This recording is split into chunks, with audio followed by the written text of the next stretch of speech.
the Dream 100 Show. The epicenter of influence, collaboration, and exponential growth. You're about to discover the power of relationships. Dream 100 relationships. And you're one relationship away from a totally different business and life. This is your host, Michael Tesner. How can you actually generate an ROI with AI? In today's episode of the Dream 100 Show, I wanted to demystify a couple things, but I want to give you some up-to-the-minute, in-the-trenches feedback on what am I seeing? And I'm seeing a lot of noise. And I won't go down too many rabbit holes just yet, but there's a lot of noise around AI. And at the end of the day, as a business owner, we need to be executing things that are driving a return. So saving you time, saving you money, or growing your income, growing your revenue. One of those three, or a combination of all three. To me, everything else then is just noise. And yes, there's going to be admin work that you have to, there's other things involved in owning and running a business that you quote unquote have to do. But when you're looking at with the time that you have left, what can you do to execute one of those three things? Now, one of the interesting studies that's widely out there was published by MIT. It was mid to late last year. And the title of the article was 95% of businesses surveyed did not generate a ROI with AI. And what's interesting about that is that they went through, and I don't remember the exact number of businesses that they studied, but it was a decent amount. It wasn't 5 or 10 or anything like that, but it was a lot. When I really started delving in, I'm like, oh, geez, they actually talked to a lot of people in this study. I thought the subject line was a little bit, or the title of the article, subject line, thinking of email copy. At first I thought it was misleading, but then when I dove in, I'm like, wow, they looked at that industry and that one and that business, and it really started to prove something very, very true to me. Number one, most businesses have absolutely no clue what they are doing with AI, what they should be doing with AI, and how, again, do they actually generate a return on investment. Number two, the other thing within this article and then subsequent content that's been published shows there's a huge gap of very big businesses and then smaller businesses. And in this case, that small business number is much, much higher than you would think. To me, a smaller business is under a few million or even under $1 million. You might be thinking, Michael, to me, small is under 100,000.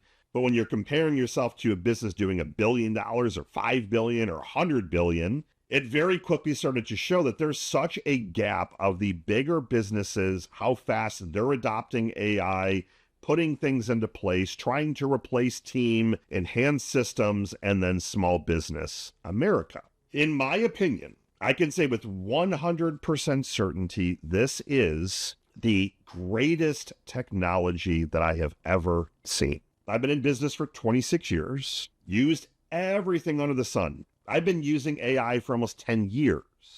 So, well, Michael, ChatGPT hasn't been around for that long. I'm referring to the aspect of artificial intelligence. I love to be on that leading edge of a trend of what's coming, what's next, and I have never seen anything this great in my lifetime, and I don't know if I ever will.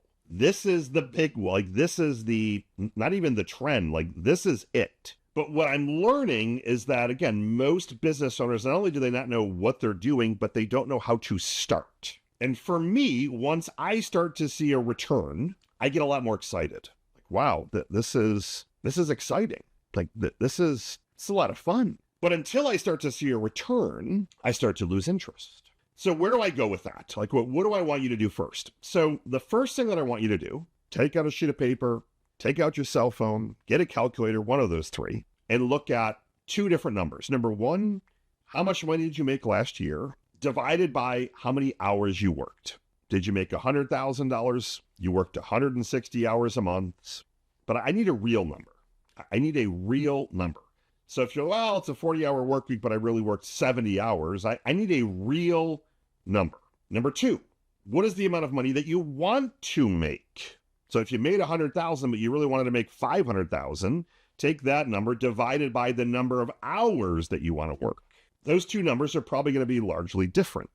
We're going to start with the smaller number. I'm trying to size up currently, as of today, as of this minute, what is your time worth? So if it's $50 an hour, for example, every hour that we can save something off your plate that you can put in a better project, a better task, or get it back in your life will be a savings. And then when you look at the bigger number, great, I want to be making $1,000 an hour. So I want to work 20 hours a week, 80 hours a month. That's it. And I want to make, I'm rounding, but that's right around $1 million or so a year. So your time, then, ultimately, if you want to work 20 hours, $1,000 an hour. So how can we then take these numbers and start to give you the entrepreneur first, give you more time back in your week? And it's very, very simple. There are two tools that I want you to deploy this week. You can have both of them up and running within 30 minutes. Tool number one is called Motion. Use Motion. What does this do? I have terrible ADHD. I jump from here to here to here to here. What this does is it connects to my calendar. It looks at all the free time that I have. I say, well, great, I want to work from 9 to 5. I don't want anything before, anything after. I want some free time here. Like I've put a bunch of those little things in. And then it starts to take all the different priority tasks in priority and put them on my calendar automatically. If I start to do them, I'm great, check it off. It starts to learn from that. Where am I getting things done the most? How quickly am I getting them done? Where am I most productive? Where am I rearranging my schedule? Where am I falling off? Literally will automatically adjust my schedule for me so that when I walk in, I'm not having to think about what am I supposed to be working on today. That one thing there saved me at least 5 hours a week, probably more. Within the tool, I also was spending a lot of time back and forth. I had Calendly, I had all these different scheduling tools built right inside the tool as people are requesting meetings, clicks out a link, automatically puts it on my calendar, takes care of everything. One tool that will save you at minimum 5 hours a week, and more importantly, make sure that you're working on the stuff that matters. Number two, email. I was wasting 2, 3, sometimes even 4 hours every day on email.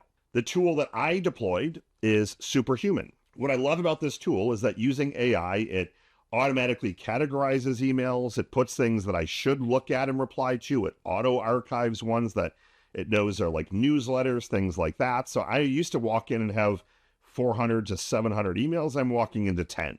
Even better, the tool learns from me and starts to put AI replies in every one of those emails for me to look at, tweak, and then hit send. The tool gets better and better and better. It's learning from the replies. If I completely delete it and retool it, it'll learn from that and get better and better. Two tools, less than $50 a month, maybe even $30 a month. Those two tools at minimum have saved me 10 hours a week of admin, email work, and task management, scheduling. That's money in the bank, an instant ROI for something that you can literally deploy today. That's the easy stuff.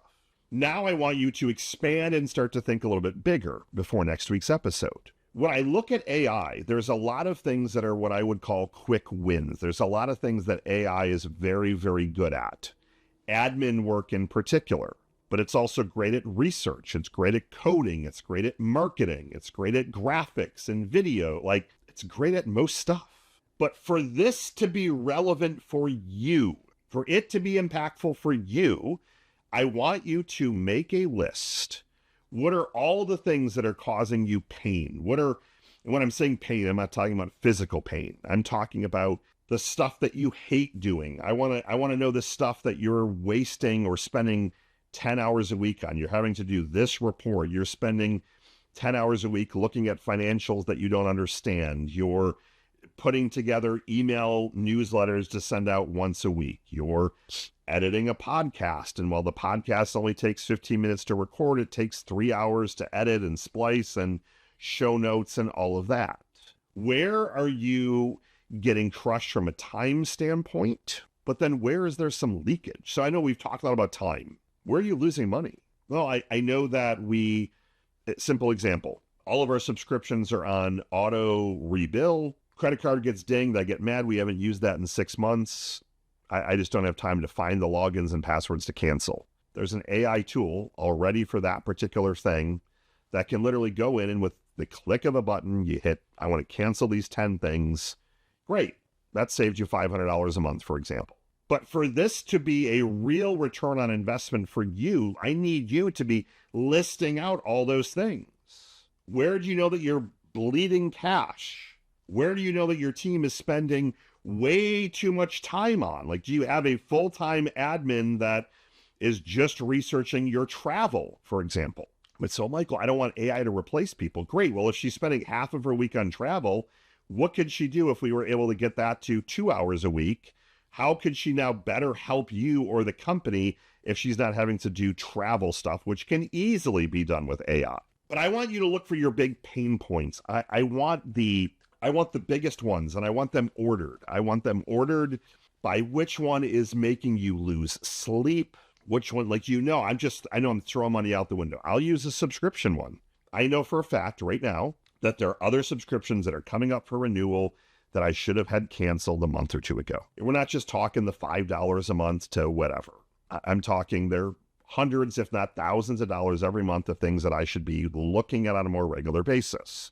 And it's not that I have thousands of dollars to just burn, but if you don't make it a priority, you move on to something else. What are those for you? What are those for you? I'll give you a final example, and then I'll give you your homework assignment. We've got an e-commerce client that is getting crushed with tariffs, like unfortunately most e-commerce businesses right now. Pricing has been an absolute free-for-all to try and figure out, because the pricing of what their landed costs, so coming from China, great, it cost $100 to make, it's $20 to get here, your landed cost is $120. You had some of those stuff, but then when you start to layer in tariffs, and then they're looking at, well, how are the sales? What are the competitors doing? They could not nail down what the pricing of different things should be. We put together an AI tool that checks their prices versus the competitors in real time, once a day, every day, and sends an update. Here's where your prices are versus the competitors. Number two, it goes in and actually looks at margin and says, based on what you have right now, based on your inventory, here are recommendations. So now, rather than having to guess, where are you in the marketplace? They used to be paying a person, $5,000 a month, full-time salary, to literally go and just look at competitor prices every week. It's now done on autopilot once a day, runs at midnight, sends a report. Maybe costs $2 to build a report. And it's not even that report, it's the actionable stuff. Now you can better price things. Now you can get things out the door quicker. You know where your margins are at. You know where you potentially are lagging. Can you run a sale for something? Yes or no? Well, you can, but you're going to lose 30% on each of those units. Well, great. If it shows that our product already is 50% less expensive than everyone else, great. We can bump our price up and still be the best priced product and go from losing money to making money. But previously, they weren't able to do that. Wouldn't say it's just one AI, it's a couple of AI tools, but once it's built, it literally runs on autopilot. Now you have I wouldn't say a marketing analyst, you have an analyst literally on staff that's doing this stuff for you. And that was their number one pain point, solved in about 2 weeks of work. Solved forever. Your action item, look at all the pain points. What are the things at your company that are costing you money, costing you revenue, costing you time, costing your team time? Put that list together, bring it to next week's call, and we're going to start knocking things out, but we're going to focus on only AI that will drive you a return, an ROI. Michael Tazzer signing off. Good morning, good afternoon, and good night. I'll see you next week.